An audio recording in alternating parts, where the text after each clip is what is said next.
This is Talking Drupal, a weekly chat about web design and development by a group of guys with one thing in common, except me. They love Drupal.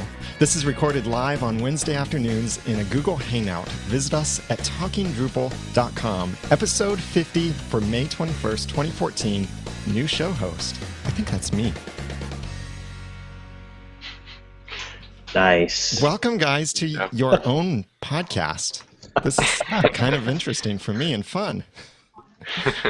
I'm Daniel J. Lewis. I'm host of the Audacity to Podcast. I'm a podcaster, podcast consultant, and also a web designer. And ironically, I primarily work with one of the competing CMSs out there, but I'm happy to host this 50th episode of Talking Drupal, and we're going to have some fun with this. So joining me on the call, Stephen Cross. Welcome. Wow, I'm so happy to be here today. Thank you for inviting me.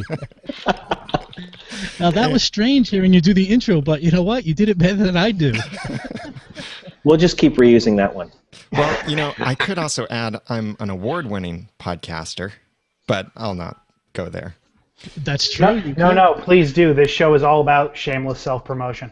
Oh, I'll save that for later. And Jason Pimentel, the guy that wrote the book Responsive Typography. Welcome. Thanks, Daniel. I appreciate it. I'm actually joining you guys from the AIGA National Design Center in New York City today. Oh, nice. Hey, when does your book actually come out instead of the pre-release and all of that stuff? When is it actually available? It will be available, it's supposed to be available in July as a full release of the ebook, and that's also when they'll start to go into production for the print copy. So I'm hoping that I will have physical copies of it by the end of the summer. So great. I'm looking forward to reading it in Comic Sans. You know, the irony is I have absolutely no control over the typesetting of the book itself. None. Oh, wow. Not even a little bit. And speaking of having no control, John Picozzi, whom no one can control. Welcome. I do have very little control in all things life-related. Hi, Daniel. How's it going? Yeah, great. And we know each other mostly from also our web design book clubs that we do on Wednesday mornings, so it's great to talk in this sense. It is. I look forward to see what you got in your audition for host of the Talking Drupal podcast. Yeah, I really have the audacity to host this podcast for you guys. Oh, man. And Nick Laughlin, welcome. Good afternoon. How you doing? Looking forward to seeing how this show goes. It's good to finally meet you in person, I suppose, over video feed. It's good to put a face to the voice on the Web Design Book Club. Awesome.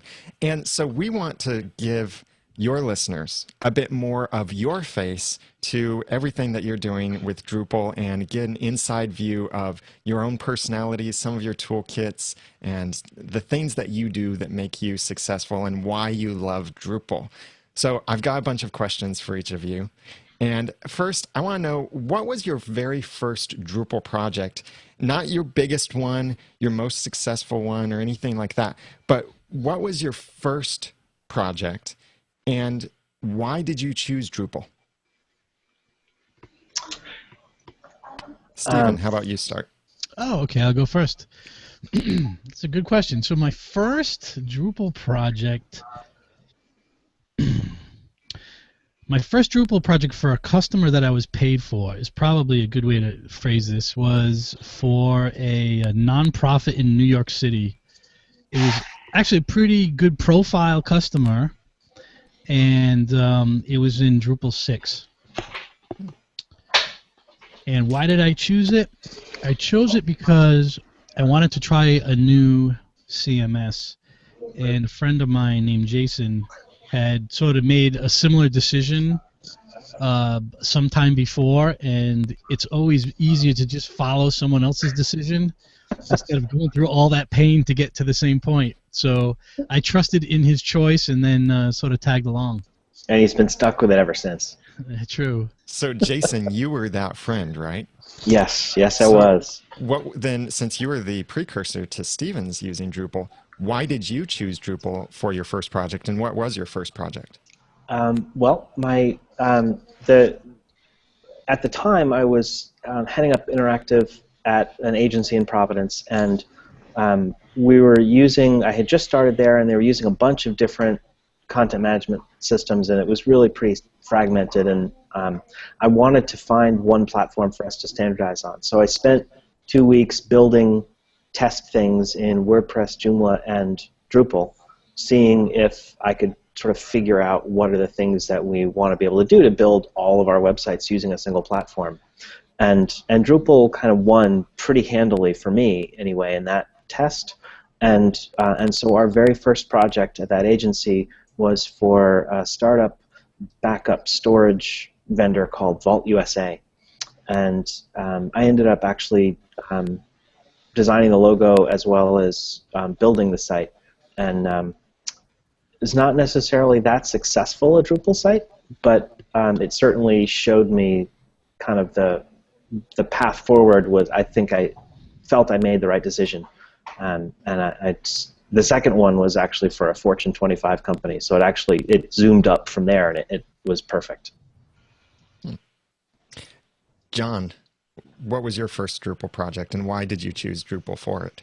Oh man, I seem to remember two projects that I did really early on. I don't know which one was first. One was for the state of Rhode Island, doing a website for a teaching program that they had, and the other one was for a maternity store, high-end maternity store. They were selling things online, and that one actually had an e-commerce component to it, which was interesting.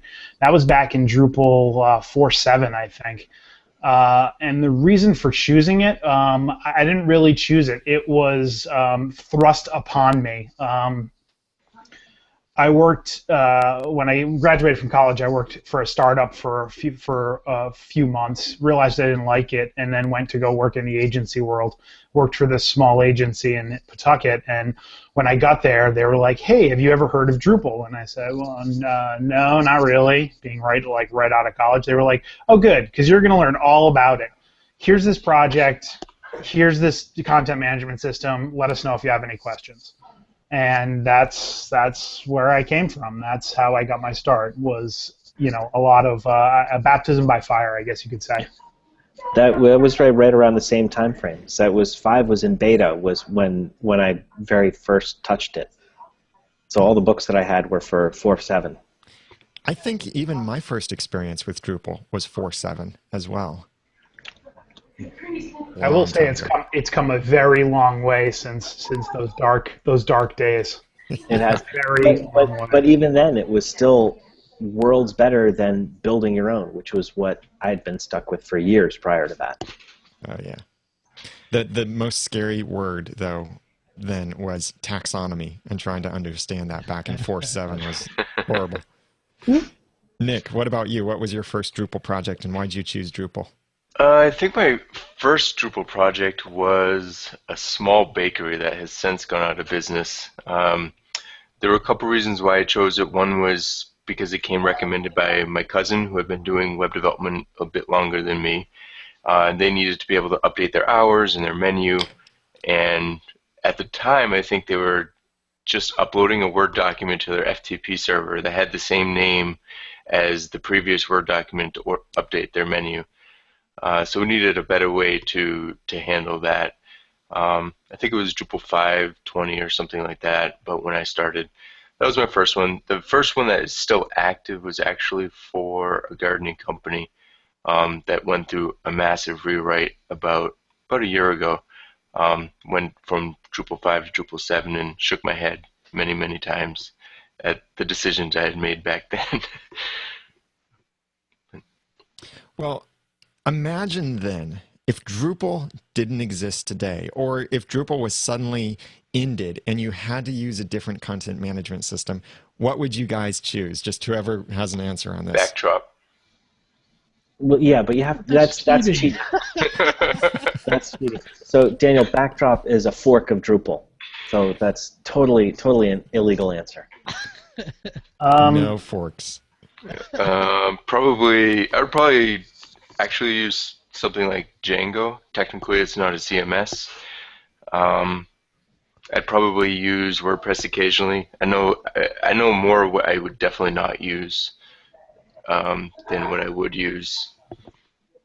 I would probably look at Expression Engine more, mainly because I'm more front-end in design, and that seems to be more appealing. But I would also probably look at WordPress a lot, just because of the ubiquity. I mean, it's everywhere. Is building my own an option? Oh, why? If you can call that a content management system, if you, John Picozzi, are the content management system, then yes, building your own could be an option. Yeah, that seems like a lot of work. I may be inclined to go the WordPress route. I spent 10 years building content management systems from scratch and hated it, and I never, ever want to do that again. Stephen, what about you? I'm not sure. I know if it was a personal decision, because I am in a company, it would probably be, I'd probably look at, and I did look at Expression Engine, by the way. We did build a site in Expression Engine just so we could learn what it was about. I might go that route. I'd also consider Umbraco, if anyone's familiar with that. No, I've never heard of that. Yeah, it's a ASP.ASP based solution. Oh, I'd never pretty looked at it. popular. Yeah. And that's why I said if it was my decision or if a company decision, because we have a lot of skills in ASP.NET, so it would also be probably a viable way for us to go. Mm-hmm.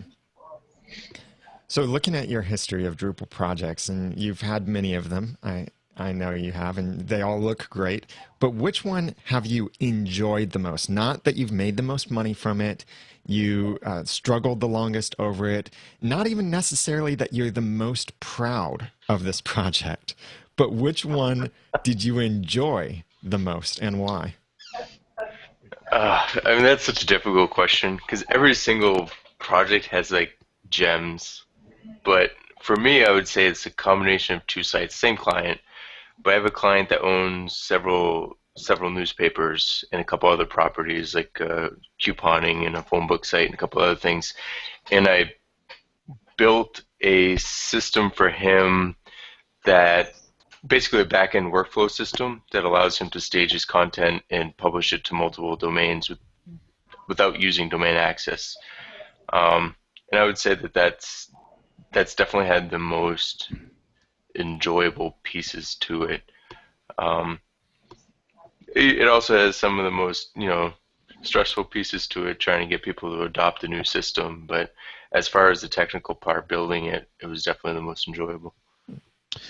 I've got an interesting one, and it may be because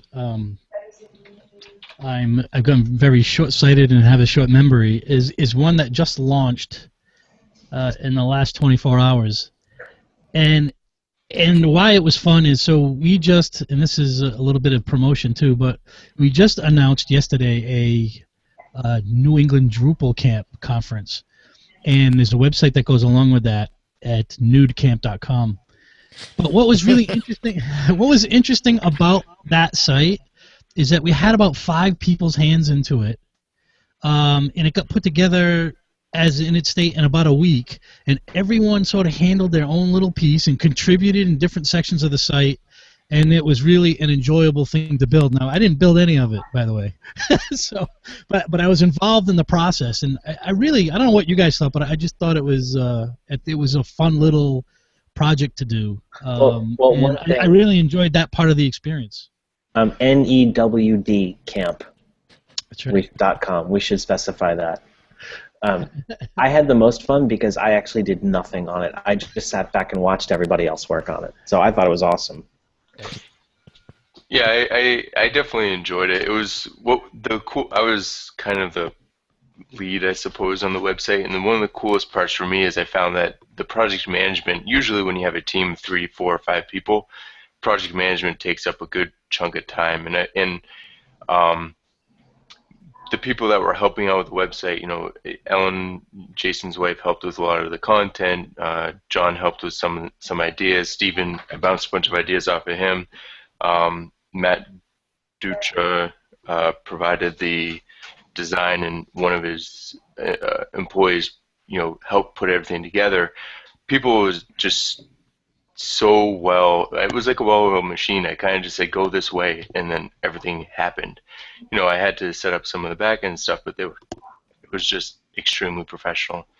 You Very know, enjoyable. In about 24 hours, we had people in Git updating CSS, updating content, creating pages, and everyone was sort of working at the same time, and it really worked really well.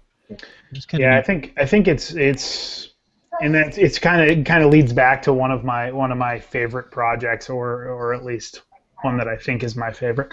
I think it really has to do with, you know, everybody having a knowledge base and knowing what the you know, what the end product is going to be and what the capabilities and limitations are.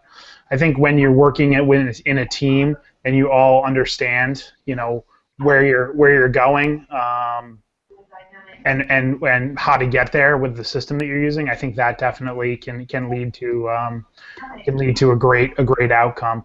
And one of my favorite projects was the Sailors for the Sea website. And what made that so great was that the client had an understanding of the web. Their web communications director really understood, you know, the ins and outs of the internet and was really receptive to our feedback. And you know, the project had some challenges, as all projects do, but you know, we overcame them together, and we put out a product that was really, really awesome. So I think, you know, that's, you know, one of the reasons it's one of my favorite projects. But you know, I also think, you know, to pick one is kind of unfair. You've tied my hands, Daniel. You've tied my hands. Well, John, I actually think I'm going to throw in another one that you were involved in, because again, it wasn't, and it's not even so much just a single site. It's actually the way we tied a number of sites together for CVS Caremark, and because we had the main corporate website, but also a number of their subsidiaries, and this was even back in Drupal 5, and we were able to do some really interesting things to share a base theme underneath it, and then provide lots of great functionality across all of the sites.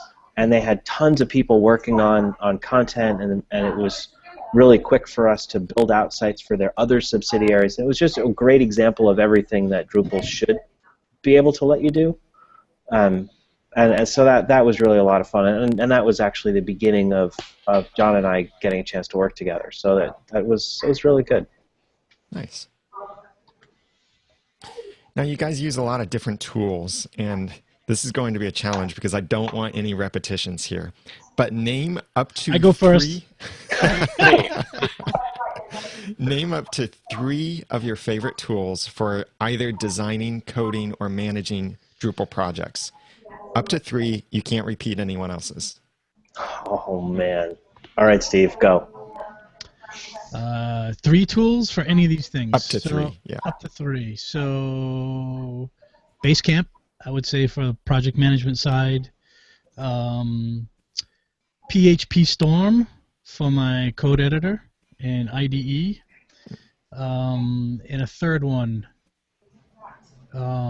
really liking Slack for communicating with a team during development. Nice. I'm going to claim Coda for writing code, CodeKit for compiling all my SAS stuff, and any font service for just getting awesome type to use in websites. You would be the one that wants the typography in there. You know, it's the stuff that makes this job fun again for me. So that's what I hang on. Jason stole one of mine. That's why I went next. Yeah. All right. So I'm going to start off with something that I just recently started using quite a bit, and it's I don't know that it's software, but it's something that we use quite often, and it's Git. I think you know, haha, I'm paying it forward.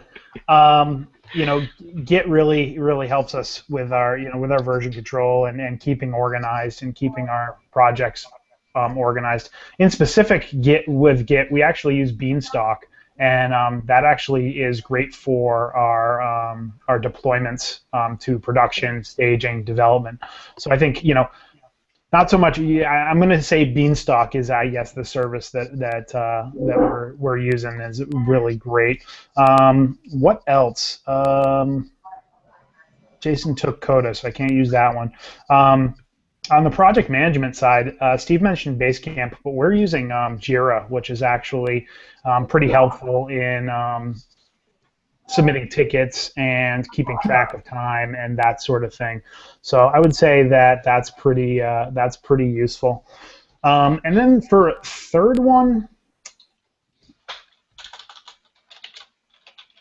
I don't know. I've been using BrowserStack quite a bit lately for cross-browser testing, and that's actually really awesome.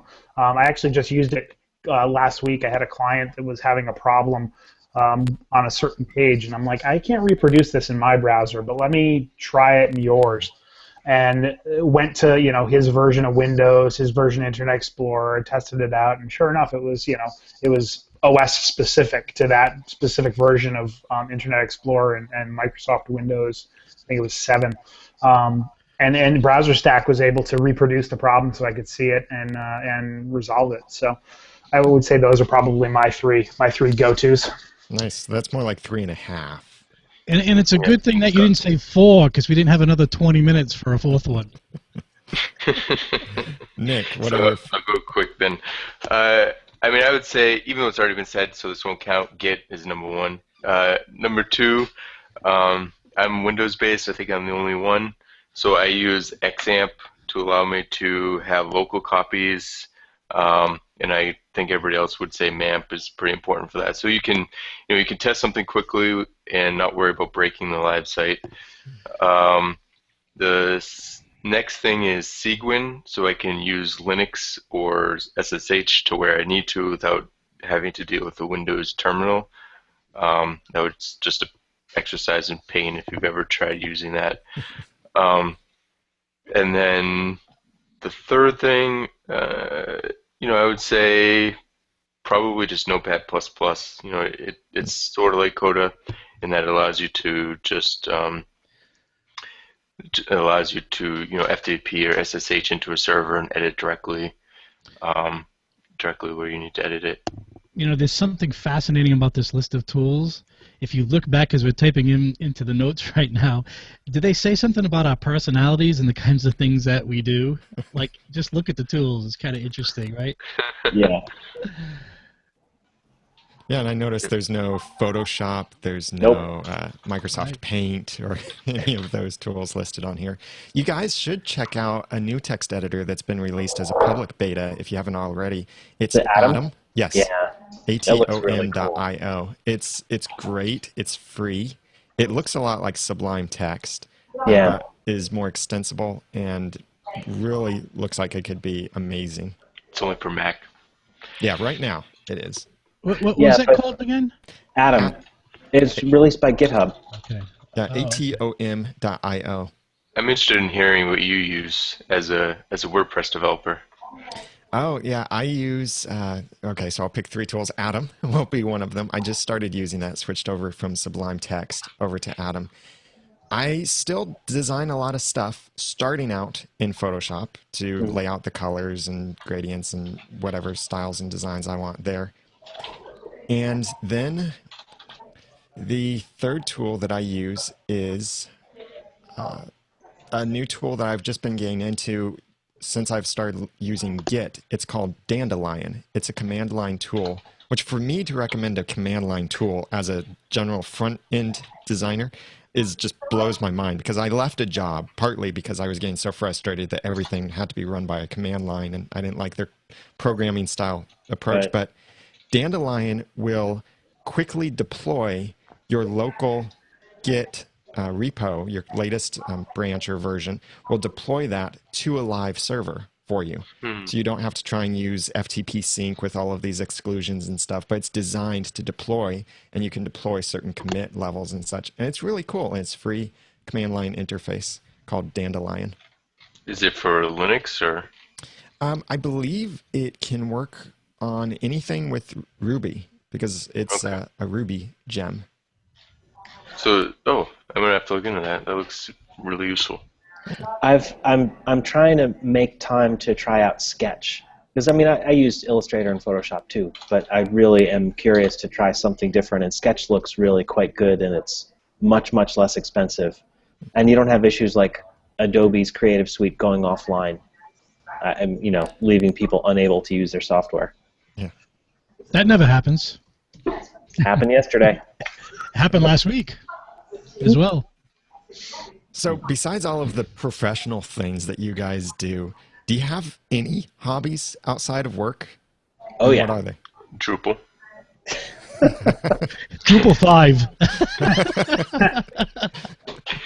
Well, that is one of the things that Ellen complains about, because she knows that oftentimes, like, playing with building a website is fun, but yeah, there's other stuff. I ride a bike a lot. It's kind of funny because I was on a call just before this, and I said I had to go for the show, and somebody asked what it was, and another guy in the call said, "Oh, it's Drupal. Drupal people only do Drupal." And the woman was like, "Oh, I thought you were like in a rock band or something, And I was like, "No, it's Drupal." But to be honest, I like traveling, exploring. I like games, puzzles, things like that. I really enjoy sitting down with a group of people and just playing a board game. So. Yeah, I'm trying to extrapolate. I'm kind of with Nick. I like to travel. I try to do a fair amount of traveling. I also have a small child, so a lot of my downtime is spent like relaxing, watching TV, and most of the time falling asleep, which sounds really lame. Also, playing with said small child is fun. Legos. I never thought I'd be able to get back into Legos, but Nice. once you have a kid, you can definitely get back into Legos. Oh yeah. John, do you find yourself sitting and playing the Legos and he's not even around? Have you been there yet? Not exactly. Usually he's in the same room, but maybe not necessarily interested. He might be like rifling through the garbage can as I'm building like this really cool tower. Yeah, there is one Lego Formula One car kit that had nothing to do with the kids ever touching it. That does exist in our house. Is it super glued? Nope. Okay. Nope. I hope you've seen the Lego movie. If you haven't, you have to see it. You have to buy it. It's Really? awesome. Oh, is it good? Huh? My kids have seen it and liked it, but I actually haven't seen it. I kind of was like, oh, saw the trailer and was like, that could be pretty cool. I'm like, my son's he's just under 2, so he's not really up on watching movies quite yet. But later on, give it like another year or two, we'll be watching that. I have like basically 2 things that are non-techie. I go and ride a bike, and I work on a 45-year-old car. Those are things that have nothing to do with computers. Do you ride the bike because you have to work on a 45-year-old car? Actually, it's one of the most reliable cars in the family. Then why are you working on it? Because it's fun. That's not saying much. that was the whole idea, was to get an old car and restore it. So it's there's always something to tinker with, but I do drive it a lot. Yeah, Steven likes taking old versions of Drupal and restoring them. Exactly. I don't have a lot of outside hobbies outside of tech stuff. I do sail. I do sail once a week in the summer. It starts tonight, actually. Awesome. And a race, so tonight's a tune-up night. Next week, I think the races start. So, that's kind of it. Not a lot of hobbies. Unless you're including, cutting the grass, working in the yard, all that kind of stuff. But I don't count that stuff. So. Oh man, if we did count that stuff, I'd have a ton of hobbies. I think those are chores, not hobbies. I like You mean those words aren't synonymous? I like mowing the back lawn. I like mowing the side lawn. Unless you have figured out a way to safely program with Drupal and PHP and all of that while you're mowing, I don't think you can count that as a hobby. Okay. Tractor, steering wheel mounted, iPad, all set. Diet Coda. Right. Well, speaking of diet stuff, what is your favorite food or beverage?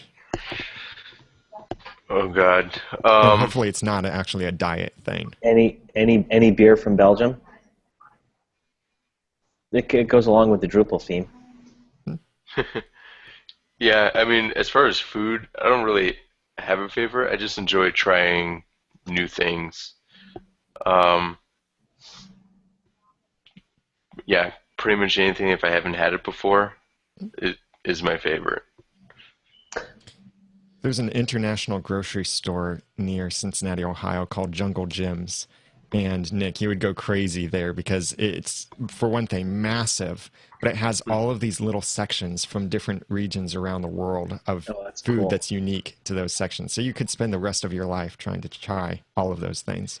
Yeah, I mean, and occasionally I'll buy something because it's like, yeah, you have to be able to say that you tried this at least once, and then it'll just sit on the shelf because it just doesn't look appetizing. But in general, if I buy something like that, I'll try it. Like an example is I found some lamb tongue a couple of years ago. I was like, No.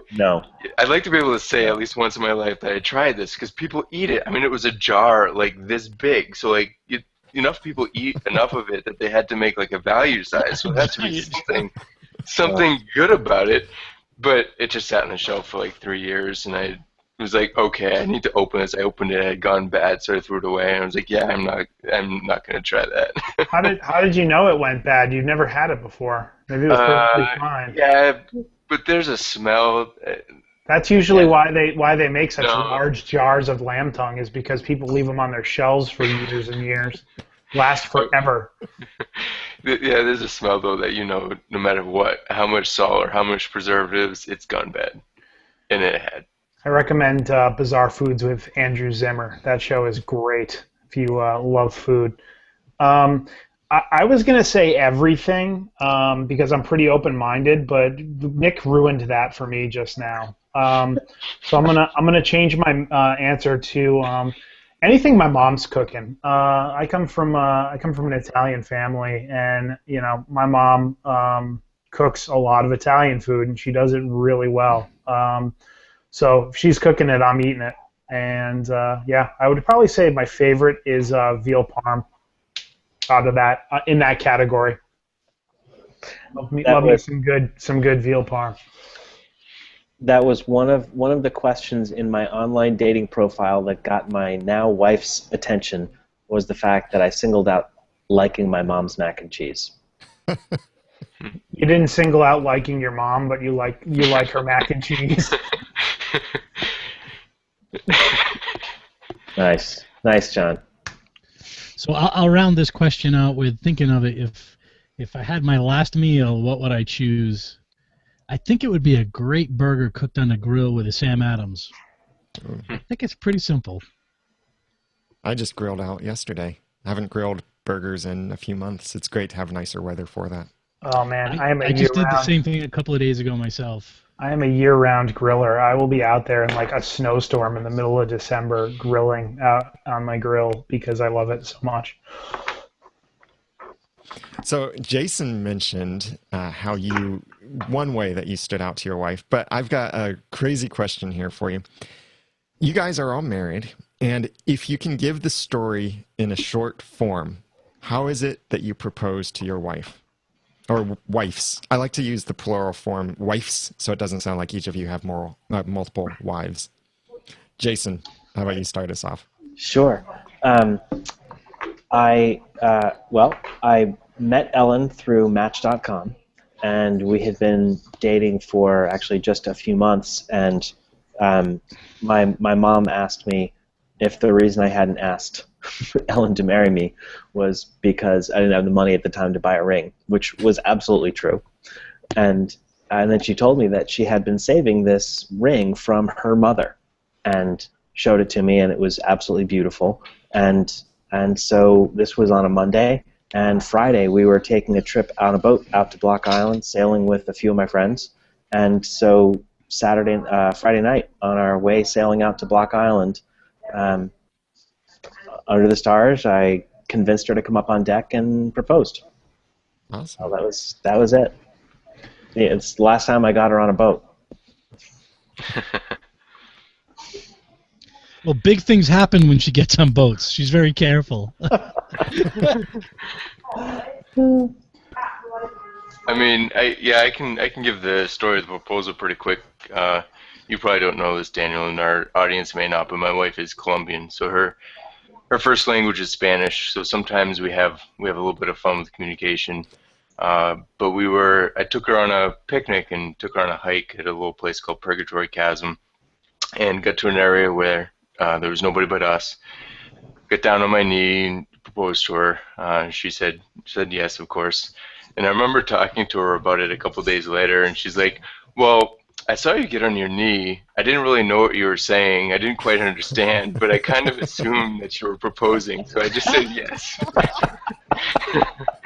So I was like, well, it's a good thing I guess I was proposing then. She goes, yeah. So we actually just had our anniversary Sunday, went out to Niagara Falls. That's great. At least you weren't asking for a sandwich. Yeah, no, at least I wasn't tying my shoe and asking her a question, but yeah. You proposed in purgatory. Never thought of it that way. That's okay. But, yes. I had my honeymoon in Helen, Georgia. Interesting. Sounds like I'm actually celebrating my 5th wedding anniversary the week of Drupal Con. So I'll be leaving Austin, flying somewhere with my wife, and we'll be celebrating our anniversary. But when I proposed, my wife was very instrumental in picking out her ring. So she knew that I was thinking about it, and she was going to get what she wanted. My dad had actually been in the hospital for a procedure and was on some meds, and we went to visit him, and he's like, drug-induced haze, was like, hey, did you go pick that ring up yet? So my wife looks at me and goes, what ring? And I said, you know what, we're leaving. We have to go. So we're walking out to the car, and she's like, so what ring's he talking about? And I'm like, you know what, I can just give it to you right now. And she was like, no, that's not romantic. And I said, all right, fine. So she knew I had it. She knew it was coming. So I had to throw her off the scent. So one day she was working. We went to. I said, hey, let's go out to lunch. We'll go out to. We'll grab some sandwiches. We'll go out to Ocean Drive, and and have lunch. So we did that. And as we were finishing lunch, and subsequently she tells me afterwards, it was the fast you've never eaten anything so fast before in your life. But after we were done with lunch, I'm like, hey, I have a surprise for you. And she looked at me kind of scared, and I went to the car and I kept this box, and it's like this big. And I go, here, open this. And she goes, oh, okay. I said, you've been working so hard lately. I thought you needed a surprise. So I went out, and you said you've been needing a new digital camera. So I went out, and I got her a new digital camera. So she's like, oh, okay. And, totally didn't know what was going on. She's like, oh, okay. And I'm like, hey, to take a look at it. It's pretty cool. And I had loaded pictures on the camera of, our first kiss, where we met, all these, special locations. And the last one was this bench that we were sitting on. And she's like, why is this picture of this bench in here? And I said, well, because this is going to be where I propose to you. And I got down on one knee and proposed to her. And she was like, what, you're doing what? Yes, okay. And she's like, she totally didn't see it coming. She was totally surprised. She totally freaked out. It was awesome. Nicely done, John. Nicely done. I do what I can. John, how did you manage to get a picture of the first kiss? It was the location of the first kiss, not an actual picture. Hold on a second, I need a selfie. That would be very awkward. I got into my Stewie Griffin time machine and got a picture. Well, I've got a lightning round of questions for you guys, so answer these quickly. No discussion, no debate on these things. I want to know how Stephen proposed. Oh, we didn't get that? No, he didn't. Oh, Stephen, yeah, tell us. Far less romantic and maybe a little bit funny. I took a traditional route of asking my to-be father-in-law his permission beforehand. Nice. Not sure if anyone did that. They're a little traditional, so I went and did that. She comes from her father's Greek, so I went to him. asked his permission. He granted it, and then asked me when I was going to do it. I told him I'm going to do it Friday night. We're going to go to this restaurant, and then we're going to go out to a play. And I'm planning on doing it at the restaurant. So we pull into the parking lot of the restaurant on that Friday night and walk in, and guess who's there? My father-in-law decided to go to dinner at that restaurant that night, thinking it would be fun for him to see from another table. And we walk into the restaurant. My mother-in-law doesn't know anything, and she insists we sit down and eat dinner with them. So there was no way that I was going to propose in front of my father-in-law and mother-in-law to be. So we ended up leaving. There, I was distraught and uptight and nervous and scared. So we went to Providence, pulled into going to the P-Pack, pulled down a side street for a parking, and never forget, there was a bum sitting in a doorway laying there. And I said to myself, you know what? There's no better time than right now. So I proposed to my wife in the car on a side street in Providence in front of a bum. And now you get to retell it in front of 3 more. And I must have done something right because in 3 weeks it's 24 years. So that's fantastic. Wow. So lightning round now. Quick answers to these. I'll go in the order of Jason, John, Nick, and Steven. OS 10 or Windows? OS 10. OS 10. Windows. OS 10. Oh, we've got the one guy. It makes me wonder if he's doing it by choice or not. Coffee or tea? Oh, coffee. Both. Coffee. No question, coffee. I can't stand coffee. Here's a controversial one. Your coding editor, do you like it light or dark? The background? Yeah, the Okay. color scheme. Light. Dark. Dark. Light. I'd say dark for me. Are you a lefty or a righty? Lefty. Righty. Righty. Righty. And do you prefer the command line or a GUI interface, which is redundant? GUI. Command line? Command line, definitely. I go both ways. Heard that about you. There's no doubt about it. I go both ways. From the guy who had the big fat Greek wedding. Right, exactly. I'm actually going to jump on Steve's answer. I tend to go both ways, too. Well, I have to use the command line. I just don't like it. The command line's so much faster, though, for most things. Although, for some things, it's better. Like, for example, if you have to move a bunch of files in a directory up one level or a couple levels, that's a huge pain in the ass, the command line to find. You know, GUI is very easy just to drag and drop, but if you have to do anything else, like, in general. Well, I imagine, like, Photoshop would be a pain with the command line. But... Yeah. Apply this filter, move those 4 pixels to the left. That's what your boss probably told you to do previously, though. That's what clients do, standing over your shoulder all the time. So one last question for you guys. Instead of the regular module of the week recommendation from you guys of something that exists, I want to know a module that doesn't exist. If time, cost, and your own skill weren't a factor at all, and you could create any module, or you wanted someone else to create a module for you, what would you want that Drupal module to do? I want that module to pull together information about every typeface from every service so that I could actually search and filter them in a way that I would prefer rather than the way all the individual services allow. Nice. I'd love that too. Yeah, I think a lot of people would. So this is to find where what fonts are available where kind of things? Is that what you mean? Well, but more information about them. So, you know, some services let you search by designer, some let you search by classification, some let you search by keyword, but nobody has like everything all together. And then there's this other website called Typedia that's almost like Wikipedia for type, and like I want all that stuff. I want it all in one interface so I can like prototype it and like find the stuff that I'm looking for rather than having to go around and hunt for it all. I think I got I sort of have two answers to this. One is because the first one actually exists. It just doesn't. I find it very frustrating, and that would be a rules interface that actually seems to make sense. I find almost every time I use rules, you just can't get what you need for it to actually work without 17 failed attempts. So an interface that just made sense.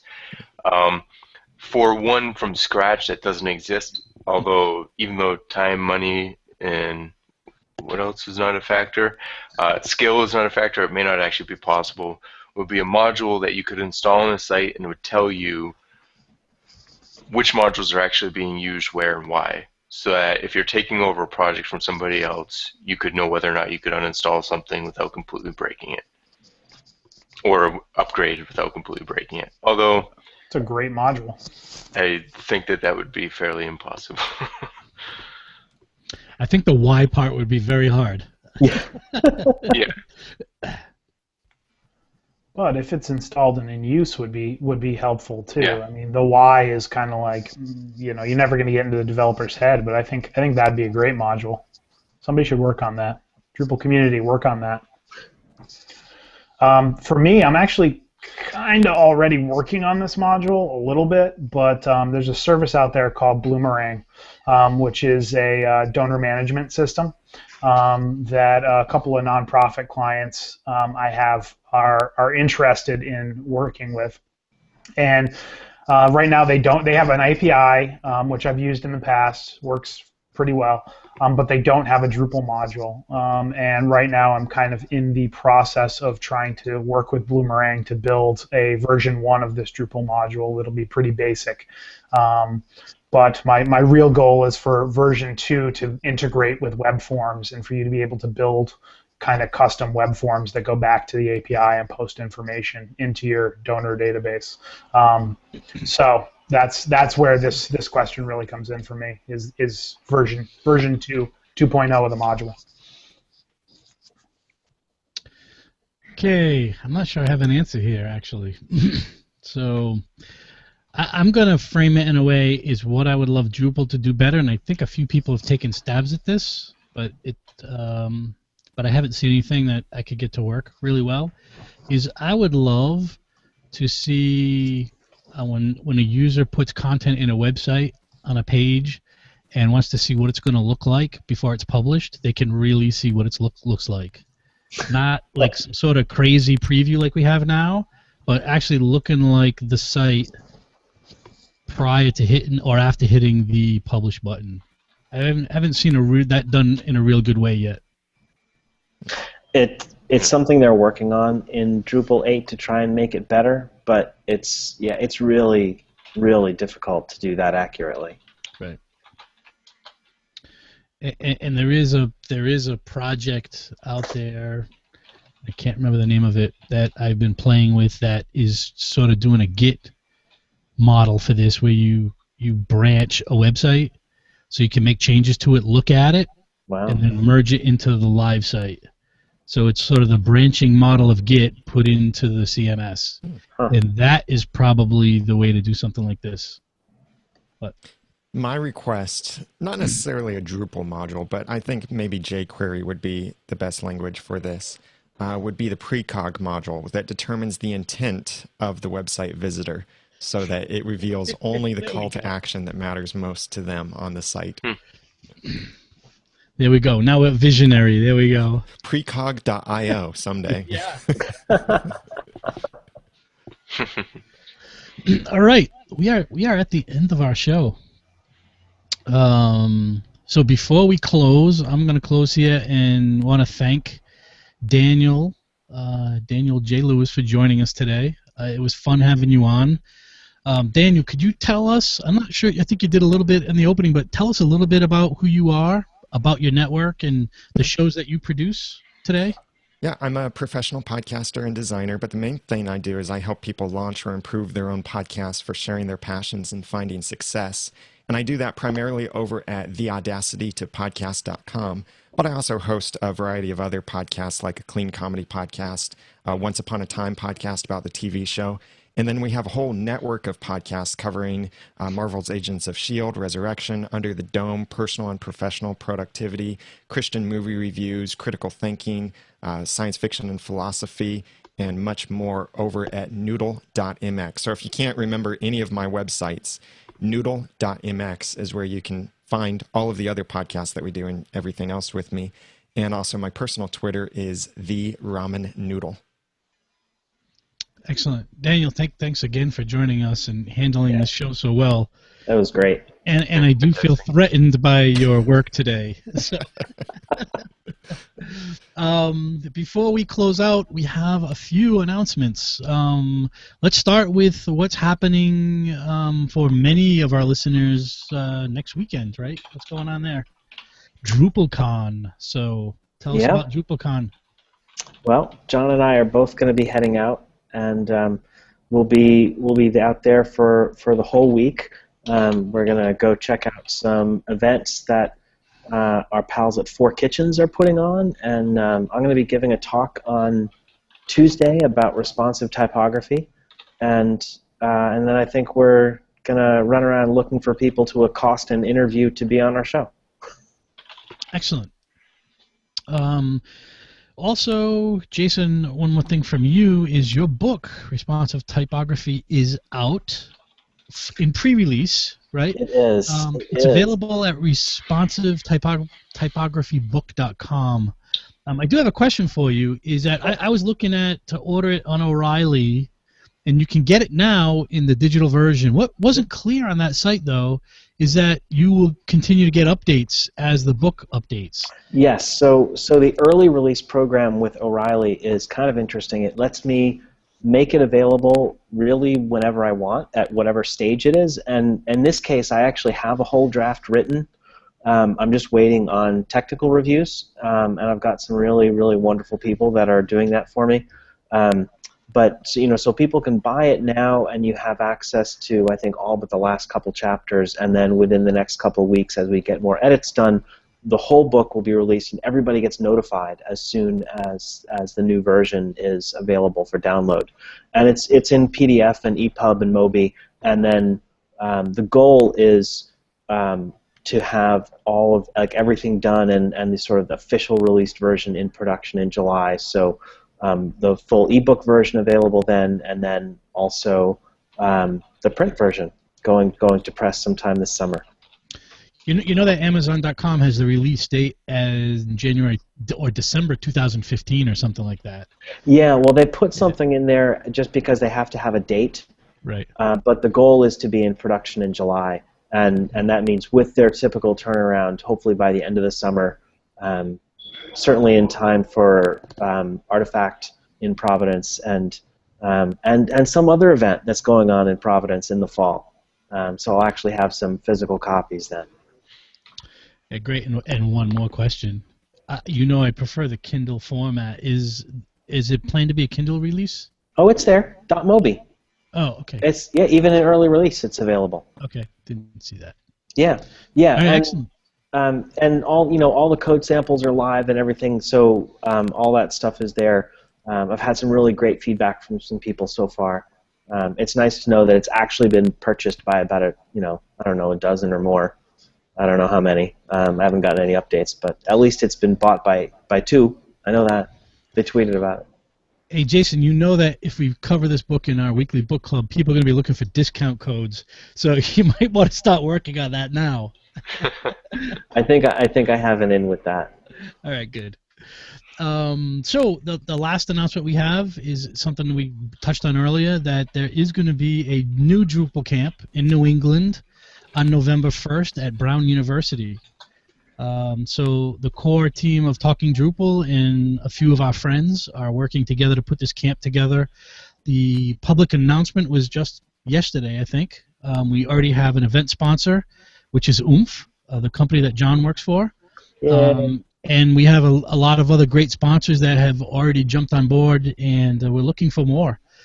So please visit newdcamp.com, newdcamp.com, for more information. And did you mention that we have Jeff Robbins from Lullabot is going to be giving the keynote address? I did not. Thank you. Yeah, we're very excited about that. An actual rock star. That's true. He is. Literally. So anything else I've missed here, guys, before we close? And for the very first time, we are right on schedule. Fantastic. It'll never happen again. So let's just a quick rundown of where you can find people online. Let's start with our guest host today, Daniel, one more time. Yeah, I'm Daniel J. Lewis. Follow me on Twitter at The Ramen Noodle and find all of my podcasts at noodle.mx. Excellent. Jason. At J. Pomentel, pretty much any social network. At hwdesignco.com to see work. And if you are in Austin in a couple weeks, you really should come and say hello. We'll be speaking on Tuesday afternoon at the end of the day, and look forward to seeing people in Austin. Mr. Picozzi. You can find me at John Picozzi on all the major social networks, and always on at oomphinc.com. And almost last, I was going to say last, but I'm going to include myself today. So, Nick, how about you? You can find me at Nixman pretty much everywhere and at enlighten.net. Excellent. And I'm Stephen Cross. You can find me on Twitter at Stephen Cross with a PH. My website is parallaxinfotech.com. And if you are on Greenwich Bay this evening, you can find me there as well. I'll probably be a little cold, but I'll be there. So, talk to you guys soon. And are we having a show next week, correct? Or DrupalCon is not next week, it's the following week. Nope, we're regular show next week. All right, guys. Take care, everyone. All right, bye. Bye. Thanks, Daniel. Have a good one.